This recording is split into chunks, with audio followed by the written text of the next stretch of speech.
भले ही ऊर्जा संकट आज गहराया है, लेकिन वैकल्पिक ऊर्जा की तरफ कदम पहले ही बढ़ाए जा चुके हैं।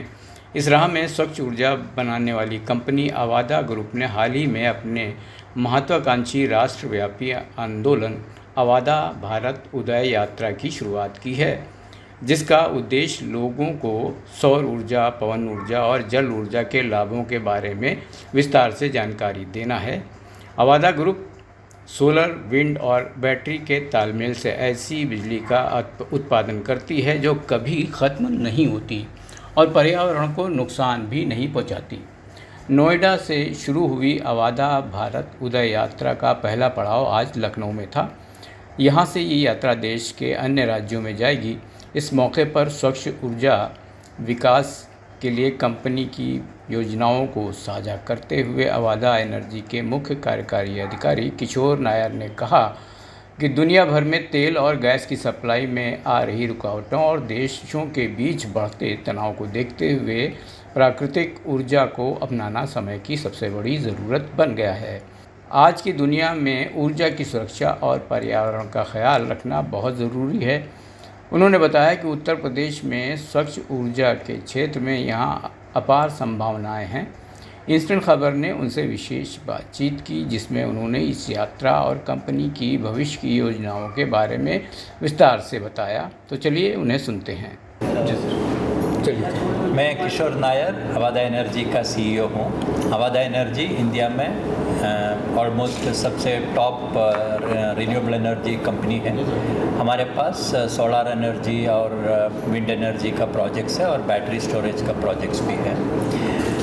हम लोग एक अभियान चला रहे हैं अभी रिन्यूएबल एनर्जी को पूरा इंडिया में स्प्रेड कराने के लिए, क्योंकि आजकल इंडिया में रिन्यूएबल एनर्जी सबसे सस्ता, इंडिया में नहीं वर्ल्ड में सबसे सस्ता बिजली देने वाला सोलर एनर्जी से मिलता है। तो उसके लिए बहुत लोगों को पता नहीं अभी सोलर एनर्जी का क्या एडवांटेज है, उसकी कॉस्ट क्या होता है, उसकी इम्पैक्ट क्या होता है। तो इसलिए एक ड्राइव चला रहा है हम लोग यात्रा के रूप में। यात्रा तो इंडिया में कई जगह की यात्रा होते हैं, पॉलिटिकल यात्रा होता है, स्पिरिचुअल यात्रा होता है। तो हम लोग भी इसलिए सोचे एक यात्रा शुरू करते हैं।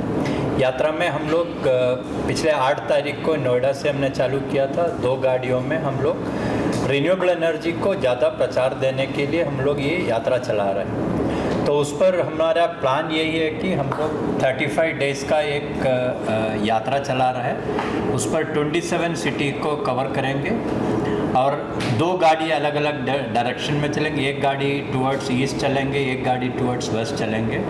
तो ये गाड़ी के साथ साथ हम लोग एक वीडियो प्रेजेंटेशन करेंगे, उसके साथ एक लोकली हम लोग नुक्कड़ प्ले करेंगे ताकि लोगों को रिन्यूएबल एनर्जी के बारे में ज़्यादा पता चलेगा। आज हम लोग पहला स्टॉप ओवर है लखनऊ में। तो लखनऊ में हमारा आज वाहन यहाँ पहुँच गया है आज के दिन आप लोग शायद न्यूज़पेपर में भी पढ़ा होगा, पिछले हफ्ता में रिन्यूएबल एनर्जी की कॉस्ट एक्सचेंज में, रिन्यूएबल एनर्जी नहीं, एनर्जी की कॉस्ट एक्सचेंज में ऑलमोस्ट 0 तक पहुंच गया था। उसका मतलब यही है कि डे टाइम में आपकी सोलर एनर्जी ज़्यादा हो जाता है, लेकिन शाम को एनर्जी जो है वो 10 रुपये पहुँच जाता है। इसलिए एक अनबैलेंस सिचुएशन हो गया। दिन में सोलर एनर्जी ज़्यादा होता है और शाम को आपकी एनर्जी कॉस्ट बहुत ज़्यादा हो जाता है। इसलिए स्टोरेज की बहुत ज़रूरी है, क्योंकि दिन में जब सोलर एनर्जी ज़्यादा हो जाता है और शाम को हम उसको स्टोर करके शाम को उसको कैसे यूटिलाइज करेंगे। इसलिए अभी बैटरी स्टोरेज एक नया उद्यान बनाया है उसके लिए कि सोलर दिन में जो सरप्लस एनर्जी बनता है उसको हम रात में कैसे यूज़ करेंगे। मेनली सोलर एनर्जी जो होता है बड़े बड़े प्लांट में होता है, मेगावाट स्केल पे होता है। 100 मेगावाट, 150 मेगावाट, 500 मेगावाट और 1000 मेगावाट की स्केल पर होता है। लेकिन भारत सरकार ने अभी नया इन्वेस्टमेंट प्लान्स बनाया है, नया स्कीम बनाया है।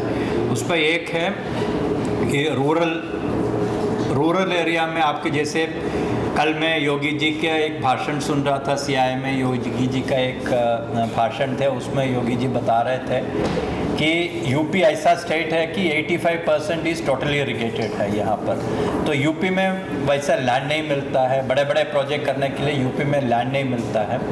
तो इसलिए उन्होंने ये सजेस्ट किया था कि यूपी में हम रिन्यूएबल एनर्जी को कैसे बढ़ावा देंगे, बड़े बड़े प्रोजेक्ट्स ना करें उसको, छोटे छोटे डिस्ट्रीब्यूटर प्रोजेक्ट को कैसे करेंगे। और यूपी में अगर 85% अगर एग्रीकल्चरल लैंड है, उस पर सिंचाई का काम होता है, उसके लिए एक नया स्कीम है कि कुसुम स्कीम, प्राइम मिनिस्टर की कुसुम स्कीम एक प्रोग्राम है। उस पर जैसे अभी आज के दिन रात में किसानों को रात में अपना पंप चला के पानी पंप करना पड़ता है, लेकिन दिन में जब आपके पास सस्ता बिजली होता है तो उसको दिन में कैसे यूज़ करेंगे, वो एक स्कीम होता है, कुसुम स्कीम होता है। वो कुसुम स्कीम के द्वारा आप सारे फार्मर को डे टाइम में बिजली अवेलेबल होता है, सस्ते अवेलेबल होते हैं। उसके चलते आपका एक फ़ायदा हो जाता है, आप डीजल की कंजम्पशन आप कम कर सकते हैं। जैसे डीजल की पंप चलाते हैं रात में, उसको हम कम कर देते हैं। डीजल की पंप बंद करके दिन में सोलार की यूज़ करके हम दिन में पावर दे सकते हैं। किसानों को रात में उठ के चलाने का ज़रूरत नहीं पड़ता है। ये सब एक बहुत अच्छा फ़ायदा हो गया है। उससे चलते आप परसों मोदी जी का भी एक रिक्वेस्ट था कि आप पेट्रोल और डीजल की कंजम्पशन कम कर दो, तो उसमें भी यही फ़ायदा होता है। हमारा डिपेंडेंसी इंडिया में जो अवेलेबल हमारे पास एनर्जी है उसको ज़्यादा से ज़्यादा हम कैसे यूज़ करेंगे। अगर भारत में जो एनर्जी अवेलेबल है, हमारे पास सोलार अवेलेबल है, दिन में इंडिया में 300 दिन कम से कम हमको अच्छा एनर्जी मिल जाते हैं, सोलर रोशनी मिल जाते हैं, उससे सोलार पावर चला सकते हैं। विंड इंडिया में बहुत अच्छा है। विंड यूपी के एरिया में विंड कम होता है, लेकिन वेस्टर्न साइड में विंड अच्छा होता है, हम उसको यूज़ कर सकते हैं। पानी हमारे पास बहुत होता है, पानी से हम लोग हाइड्रो प्रोजेक्ट चला सकते हैं। और यूपी के अंदर एक फ़ायदा है कि यूपी में हम लोग पंप स्टोरेज प्रोजेक्ट भी कर सकते हैं, जिनसे हमारे पास दिन में पावर, सोलार की पावर सस्ता में अवेलेबल होता है, बहुत ज़्यादा अवेलेबल होता है। उसको लेके हम पानी को दिन में 2-2 डैम बना के दिन में हम उसको पंप करके रात में उसी को यूज़ कर सकते हैं। दिन में जब आपका 1 रुपया में या आधा रुपया में जब बिजली अवेलेबल होता है एक्सचेंज से ख़रीद के, उसी को आप पंप करके 2-2 डैम बना के एक पंप वहाँ से पंप करके ऊपर ले जाता है, और रात के टाइम में उसको यूज़ करने से आपका रात में जब 10 रुपये का पावर आजकल होता है, उसको भी हम सस्ता में रात को पावर भी दिलवा सकते हैं। तो यूपी में यही फ़ायदा है कि आप लोग सोलार यूज़ कर सकते हैं और पंप स्टोरेज यूज़ कर सकते हैं। तो यही सब फ़ायदा होता है यूपी में ये करने से। आप हर घर में अपना अपना रूफ के ऊपर आप अपना सोलार प्रोजेक्ट बनाइए। जितने बिजली आपको घर में डे टाइम में कंज्यूम करना है उसको कंज्यूम कर लीजिए। उसके बाद अगर बाकी बच जाते हैं उसको आप ग्रिड में बेच सकते हैं। उससे हर आदमी को हर घर में अपना अपना सेल्फ प्रोजेक्ट भी बना सकते हैं। उस पर कुछ अगर आपके पास सरप्लस एनर्जी होता है उसको डिस्कॉम को बेच के आपको इनकम भी कमा सकते हैं। ये यात्रा आपकी कब से शुरू हुई है? ये ऑलरेडी शुरू हो गया, पिछले 1-1.5 साल से ये स्कीम चालू है। ये कई जगह आप लगा सकते हैं। इसकी 3 किलो ये अवाडा यात्रा जो आपकी शुरू हुई। अच्छा, अवाडा यात्रा हमारा शुरू हुआ था 8 तारीख को, पिछले फ्राइडे को शुरू हुआ था। नोएडा में हम लोग शुरू किए थे, 2 गाड़ी हमने लगाया है उसी में। एक गाड़ी अभी चलेगा, वहाँ से शुरू हुआ था कानपुर, आप बता चुके। ये कितनी स्टेट में जाएंगे आप? ये जाएंगे मेरे ख्याल से 27 सिटीज़ कवर करेंगे उसको। तो यहाँ से ईस्ट वाला जो गाड़ी है ये लखनऊ के बाद वाराणसी जाएंगे, वाराणसी से पटना, पटना से भुवनेश्वर, भुवनेश्वर से झारखंड, झारखंड से भुवनेश्वर, भुवनेश्वर से रायपुर, नागपुर। यूपी की 2 सिटीज़ हैं। हाँ, यूपी में 2 सिटीज़ है, कानपुर और लखनऊ की 2 सिटीज़ है इधर। और दूसरा जो है वो वेस्टर्न एरिया में जाएंगे, पूरा राजस्थान कवर करके वापस आएंगे।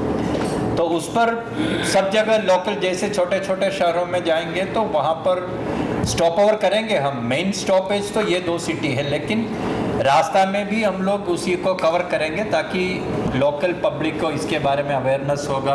अभी जहाँ जहाँ आपका स्टॉप ओवर हुआ है वहाँ पे क्या रिस्पॉन्स मिला आपको? अभी ये कानपुर के बारे में आपको फीडबैक है? कानपुर में अच्छा, दैट इज इंडियन। अभी तो हम लोग अभी हुआ नहीं अभी तक, ये पहला हमारा मेजर स्टॉप और यहाँ पर है, फर्स्ट स्टॉप यहाँ पर है, तो अभी आगे पता चल जाएगा। बट जैसे हमारा नोएडा में हुआ था, नोएडा में बहुत अच्छा कवरेज हुआ था। नहीं, जयपुर से जब आप निकले हैं उसके बाद ये जयपुर फर्स्ट नहीं, है। नोएडा से नोएडा से जब निकले ये फर्स्ट है, ये फर्स्ट स्टॉप है। तो उसके बाद नोएडा में जैसे हम लोग हमारे ऑफिस के बाहर ही किए थे, नोएडा में बहुत अच्छा कवरेज था, करीब 1000 लोग इकट्ठे हो गए थे, ऑफिस और लोकल इकट्ठे हो गए थे।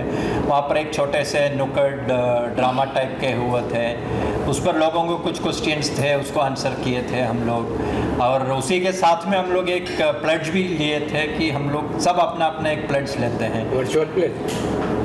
हाँ, प्लेड्ज मतलब जैसे ट्री प्लांट करेंगे या जो भी आप शपथ लेते हैं उसके लिए, तो उस पर मतलब कोई भी प्लेड्ज ले सकते हैं कि आप, जैसे हमारा अभी मेजर इशू क्या हो रहा है, क्लाइमेट चेंज हो रहा है। क्लाइमेट चेंज का मतलब है कि पहले जैसे हमारे पास फिक्स्ड एक पैटर्न होता था क्लाइमेट के लिए कि आपको जून में, जैसे दिल्ली में जून 29 को बारिश आता है, या आप होली में और दिवाली में हमारा सीज़न चेंज होता था। लेकिन आजकल यही देख रहे हैं कि क्लाइमेट का कोई पता नहीं है, क्लाइमेट कभी भी चेंज होता है। अभी जैसे मैं दिल्ली से आ रहा हूँ, अभी भी हमको एसी चलाने का ज़रूरत नहीं पड़ रहा है, वहाँ बारिश हो रहा है अभी भी।